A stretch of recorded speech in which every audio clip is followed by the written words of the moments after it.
So, hey, y'all, hey, and welcome to another session of Meditations with Marigny.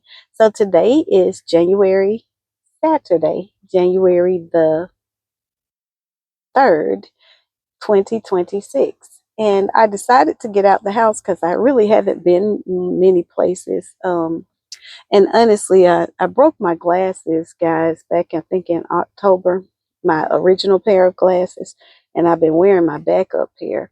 And I was thinking, man, I really need to go and see about getting my glasses fixed or at least ordering me a new pair and seeing whether or not, because I don't think I have to get an eye exam. But anyway, I just decided to get out because I've been in the house for a while.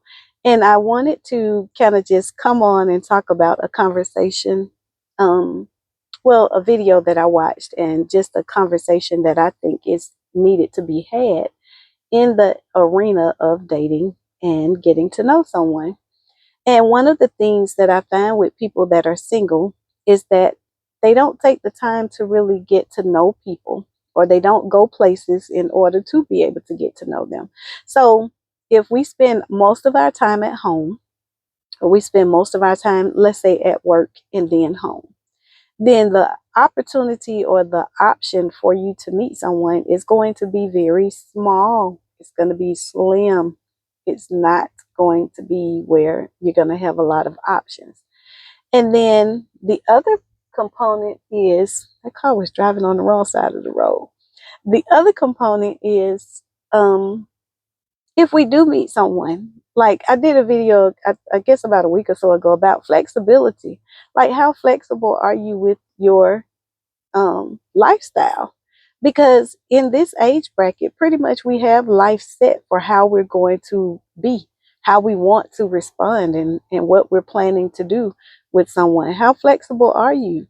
I was talking with someone and they were speaking of their home, and I think I told you guys about the young man that I met, and he every time I drank out of a glass or I ate off of a plate, he was washing it. So in my mind, immediately I knew that that wasn't gonna be somebody that I could deal with, because I was like, no, there are gonna be some days that I might go to the kitchen 2 or 3 times and I might just sit the plate down, and then later on that night I might go in there and just wash everything. I'm definitely not going to be getting up washing it all the time. I might do that here and there, but that's just not going to be my personality trait.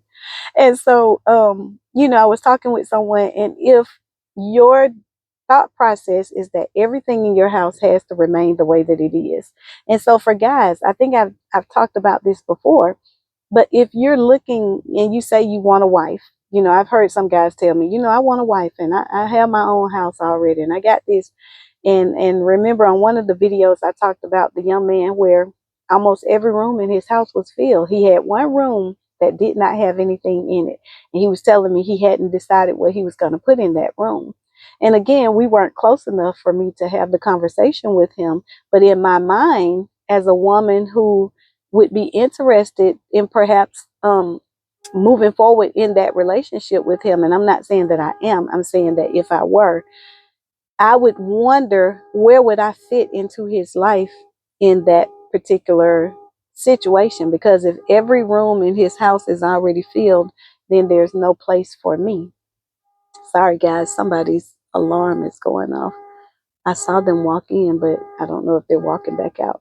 But anyway, if there's no space in his place for me, then how would I see myself fitting into that? So I want you all to be cautious of that. If you're a homeowner and perhaps you do have every room filled, this might be the season for you to clean out some of those things to make room for your mate.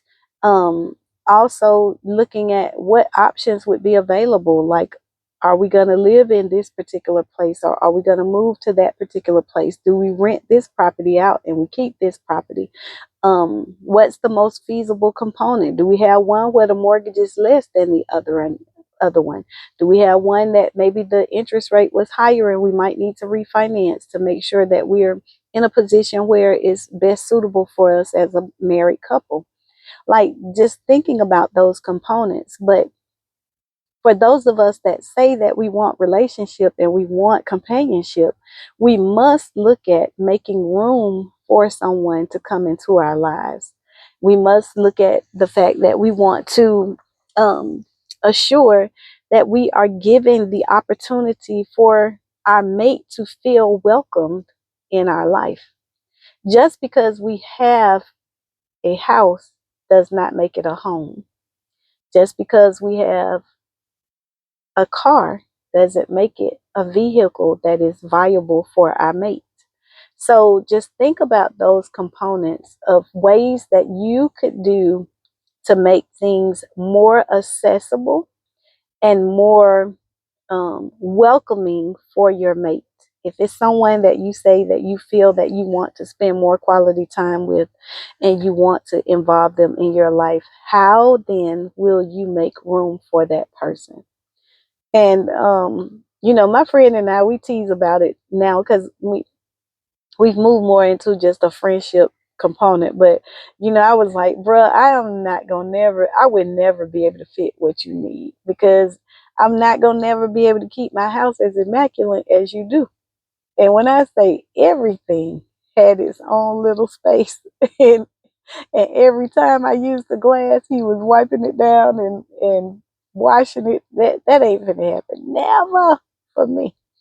So you guys just give some thought to that. If you say that you want companionship, you say that you want to spend quality time with someone, what components are you putting in place in order to prepare yourself for that person being able to come in and be a vital part of your life? And then how would you not only just incorporate them, but how then do they incorporate themselves into your life as well as incorporate you into theirs? So it's just something to think about. This was not necessarily a teaching video. It's just I wanted you guys to think about that as we go into the new year and we have expectations for how God is going to move in our lives and the things that we've asked Him for to be fulfilled. All right, guys. So if you enjoyed my videos, I'd love for you to click like. I'd love for you to share it with a friend. And I would be honored if you would subscribe. Have an awesome day. Bye.